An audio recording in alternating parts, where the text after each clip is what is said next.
मनोज जरांगे अनशन पर। मराठा आरक्षण को लेकर क्या है एकनाथ शिंदे सरकार की तैयारी? 20 को तस्वीर होगी साफ। एकनाथ शिंदे सरकार 20 फरवरी को महाराष्ट्र विधानमंडल के आगामी विशेष विधानसभा सत्र में एक विधेयक पेश करने की योजना बना रही है। विधेयक का उद्देश्य मराठा समुदाय के लिए कोटा प्रदान करना है, जिसकी आबादी 10% से 12% के बीच होने का अनुमान है। ये निर्णय महाराष्ट्र राज्य पिछड़ा वर्ग आयोग MSBCC की सर्वेक्षण रिपोर्ट के बाद आया है। इस रिपोर्ट में निष्कर्ष निकाला गया है कि राज्य में मराठा जाति सामाजिक, शैक्षिक और आर्थिक रूप से पिछड़ी है। शनिवार को शिवसेना की एक बैठक के दौरान मुख्यमंत्री एकनाथ शिंदे ने कहा, विशेष सत्र में हम एक मराठा कोटा पेश करेंगे जो कानूनी रूप से ठोस होगा और ओबीसी सहित अन्य समुदायों के कोटा को प्रभावित नहीं करेगा। मैं छत्रपति शिवाजी से किए अपने वादे को पूरा करने के लिए प्रतिबद्ध हूँ।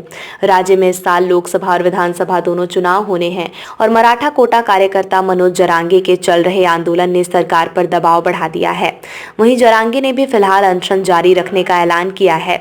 बॉम्बे हाईकोर्ट के फैसले का रखा ध्यान। राज्य सरकार को 2019 में बॉम्बे हाईकोर्ट के एक पिछले फैसले को ध्यान में रखना पड़ा, जिसने शिक्षा में मराठों के लिए 12% और सरकारी नौकरियों में 13% कोटा की अनुमति दी थी। हालांकि 2021 में शीर्ष अदालत ने इस कोटे को पलट दिया। इसलिए राज्य को यह सुनिश्चित करना था कि नया कानून 12% के कोटे से अधिक ना हो। एक दशक में तीसरी बार तैयारी। सरकार के भीतर इस बात को लेकर चिंता है कि क्या नया कानून कानूनी जांच का सामना करेगा। पिछले एक दशक में ये तीसरी बार है जब सरकार ने समुदाय के पिछड़ेपन को उजागर करने वाले सर्वेक्षण के आधार पर मराठा कोटा स्थापित करने के लिए कानून पेश किया है। हालांकि हर बार शीर्ष अदालत ने इसे खारिज कर दिया। मराठा कोटा को भी सर्वोच्च न्यायालय के फैसले को दरकिनार करना होगा, जिसने आरक्षण के लिए 50% की सीमा तय की है। वर्तमान में महाराष्ट्र का आरक्षण 52% है और मराठा कोटा उन्हें और भी ऊपर ले जाएगा। इसके अतिरिक्त राज्य को अदालत को अपवाद बनाने के लिए मनाने के लिए मराठा समुदाय के पिछड़ेपन पर एक सम्मोहक सर्वेक्षण प्रस्तुत करना होगा।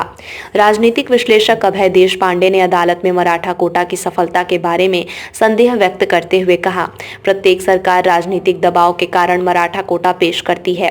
हालांकि अदालत में इसके सफल होने की संभावना नहीं है। खाद्य एवं नागरिक आपूर्ति मंत्री और ओबीसी नेता छगन भुजबल ने ओबीसी कोटे का अतिक्रमण करने के बजाय मराठों के लिए एक अलग कोटे के लिए अपना समर्थन व्यक्त किया। कोर्ट में फिर फंस सकता है पेंच। दूसरी ओर राष्ट्रीय ओबीसी महासंघ के सचिन राजोरकर ने कहा कि वे इस मामले को अदालत में ले जाएंगे। उन्होंने कहा, हमें इस बात का डर है कि सर्वोच्च न्यायालय ये स्वीकार करेगा कि मराठा पिछड़े हैं और उनके कोटे की अनुमति देते हैं, लेकिन कहते हैं कि 50% कोटा कैप को पार नहीं किया जा सकता है। ऐसे परिदृश्य में आरक्षण मौजूदा ओबीसी कोटे से लिया जा सकता है। ओबीसी जन मोर्चा के प्रकाश शेंडे ने भी सर्वेक्षण को अदालत में चुनौती देने की अपनी मंशा की घोषणा की। इसे पूरी तरह से झूठा सर्वेक्षण करार दिया, जिसने मराठों को पिछड़ा होने का दावा करने के लिए झूठे उत्तरों का दावा करने की अनुमति दी।